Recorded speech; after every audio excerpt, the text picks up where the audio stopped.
Освен Охрид, ниту една општина се уште не го применува законот за данок на имот со кој тројно се оданачуваат становите во кои не се живее или не се издаваат. Зошто општините се лишуваат од дополнителни приходи по овој основ?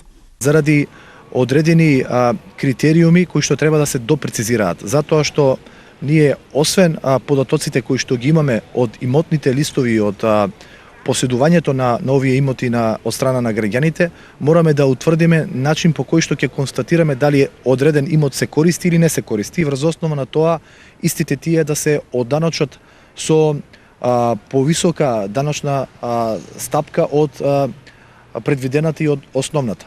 Стапките на данокот на недвижен имот се пропорционални и изнесуваат од 0,1 до 0,2%, а основа на данокот на имот представува пазарната вредност на недвижниот имот, а колку ќе наплаќаат, одлучуваат општините.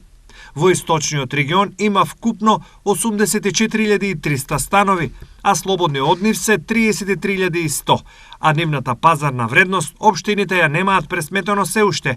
Значи ли тоа дека примената на законот ќе се одолжи, а сопствениците ќе се спасат од даноци на долг период? Така да, она кое што го планираме како општина е веќе во следната година покрај ажурирањето на податоците на данок на имот да ги констатираме овие состојби, да констатираме колку наши сограѓани, колку жители на општина Штип имаат имот кој што практично не го користат и тој имот да подлежи на повисока даночна стапка.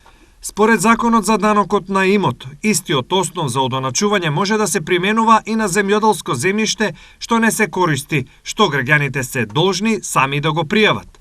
Физичките и правни лица што нема да пријават дека не користат недвижен имот што е во нивна сопственост, ќе платат данок по стапка 5 пати повисока од пропишаните стапки. Пишува во законот, но засега граѓаните можат да бидат мирни затоа што оваа одредба не се применува.